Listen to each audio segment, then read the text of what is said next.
Sorry to say this, জামাতে ইসলামী মিডিয়াতে অনেক জায়গায় পেনিট্রেট করতেছে, উল্টাপাল্টা কথা ছাপাচ্ছে, বলাচ্ছে। এখন তোমাদেরও একটা রোল আছে, তোমরা কি গণতন্ত্র চাও কি চাও না। মাঠ দখলের প্রক্রিয়ার গণতন্ত্র একটাই, সেটা হচ্ছে বাংলাদেশের মানুষের মন জয় করতে হবে। আমরা কিছু রাজনৈতিক দল বসে ঐক্যমত করার কে? ঐক্যমত হতে হবে বাংলাদেশের মানুষ যেখানে রায় দেবে। যে ঐক্যমতের কথা বলা হচ্ছে, ঐক্যমত বলতে যে আমরা সব জায়গায় তো ঐক্য হবে তা তো না। ঐক্যমত বলতে যে জায়গায় ঐক্য হবে সেটাই আমরা সবাই মেনে সামনের দিকে এগিয়ে যাব। এই তো এখনো আলোচনাই শেষ হয় নাই। এর মধ্যে কর্মসূচি দিয়ে তারা দেশের মানুষকে কি বোঝাতে চাচ্ছে। আমাদের মধ্যে যে দ্বিমতটা হবে, সেই দ্বিমতের একমাত্র আনসার হচ্ছে আপনি নির্বাচনে অংশগ্রহণ করে জনগণের কাছে আপনার ম্যান্ডেটটা আনার জন্য। যেখানে ঐক্যমত হয়নি, ঐক্যমত হওয়ার সব বিষয়ে হওয়ার কোনো কারণ নাই। সবাই ভিন্ন ভিন্ন দল করে, ভিন্ন দর্শন, ভিন্ন চিন্তা, ভিন্ন ভাবনা, ভিন্ন ভবিষ্যৎ রূপরেখা সবার। তো সেখানে তো যে জায়গাটায় আমরা ঐক্যমত হয়েছি ভালো কথা, যে জায়গাটা হয়নি সেটা তো আমরা আগামী নির্বাচনে জনগণের কাছে প্রত্যেকটা দলকে নিয়ে যেতে হবে, জনগণের মত নিতে হবে, যেহেতু ঐক্যমত হয়নি। এবং আমি তো এটাও বলতে চাই যে যেখানে ঐক্যমত হয়েছে এটাও তো আমি জনগণের কাছে নিয়ে যেতে হবে, কারণ আমরা ঐক্যমত করার তো কেউ না। আমরা কিছু রাজনৈতিক দল বসে ঐক্যমত করার কে?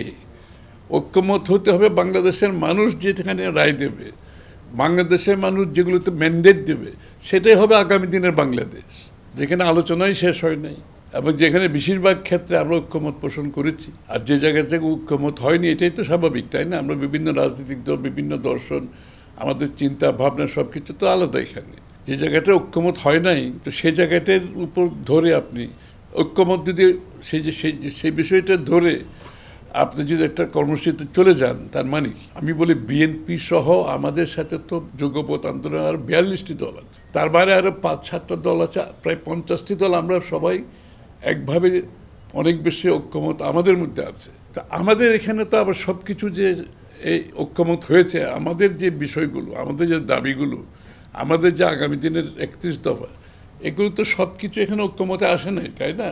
তার মানে কি আমরা সবাই এখন কর্মসূচিতে নামবো? সব কিছুতে তো আমাদের দাবি তো সব জায়গায় ঐক্যমত হয় না, এটা কিন্তু আমরা মেনে নিচ্ছি। এই কারণে আমরা জানি তো ঐক্যমত হবে না, আর যেটা ঐক্যমত হবে না আমরা জনগণের কাছে নিয়ে যাব ম্যান্ডেটের জন্য। আমার ম্যান্ডেট নিয়ে তো বাংলাদেশ চলবে না, কিংবা কোনো রাজনৈতিক দলের ম্যান্ডেট নিয়ে তো বাংলাদেশ চলবে না। ওরা অস্থিতিশীল করতে চায় কিনা আমি জানি না, তো দেশের জনগণ তো অনেকে তো তাই মনে করতে শুরু করেছে ইতিমধ্যে, যে কোনো শক্তি এখানে দেশকে একটা আবার অস্থিতিশীল পরিস্থিতিকে নিয়ে যাচ্ছে এবং এর মাধ্যমে আবার শক্তি পালিয়ে গেছে। যাদেরকে বাংলাদেশের মানুষ উৎখাত করেছে তাদের জন্য কি কোনো স্পেস ক্রিয়েট করা হচ্ছে কিনা, এটাও তো একটা প্রশ্ন আসতে পারে, তাই না?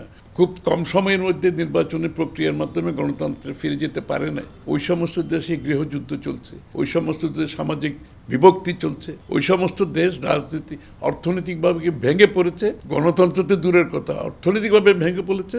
অনেকগুলো দেশ ফেইল্ড স্টেটে পরিণত হয়েছে। আপনি যেখানে বাংলাদেশের মানুষ তার ভোটাধিকার প্রয়োগ করার জন্য অপেক্ষা করছে আগামী ফেব্রুয়ারির প্রথমার্ধে, সেখানে মাঠ দখল করতে হলে আপনাকে জনগণের কাছে ভোটের মাধ্যমে মাঠ দখল করতে হবে। মাঠ দখলের প্রক্রিয়ার গণতন্ত্র একটাই, সেটা হচ্ছে বাংলাদেশের মানুষের মন জয় করতে হবে। তাদের কাছে গিয়ে আপনার কথাগুলো বুঝিয়ে তাদের সমর্থন দিতে হবে। এটাই হচ্ছে একমাত্র মাঠ দখলের প্রক্রিয়া। গণতান্ত্রিক মাঠ দখলের কথা বলছি। আর অগণতান্ত্রিক মাঠ দখল হচ্ছে, সেটা তো আরেকটা বিষয়। এখন তারা যদি গণতান্ত্রিক মাঠ দখলের কথা তাদের মাথায় থাকে, তারা সোজাসুজি নির্বাচনে গিয়ে তাদের যে দাবিগুলো জনগণের ম্যান্ডেট নিয়ে পূরণ করতে হবে। আর অগণতান্ত্রিকভাবে মাঠ দখল করতে চাইলে সেটা তো আরেকটা বিষয়।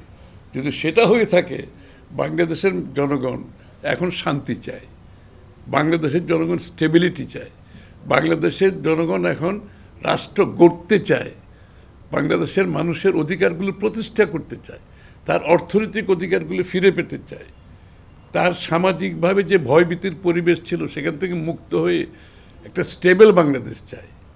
আর এই পথে যারা বাধাগ্রস্ত করবে তাদের রাজনৈতিক ভবিষ্যৎ তারা বুঝে নেবে। সরি টু সে দিস, জামাতে ইসলামী মিডিয়াতে অনেক জায়গায় পেনিট্রেট করতেছে, উল্টাপাল্টা কথা ছাপাচ্ছে, বলাচ্ছে।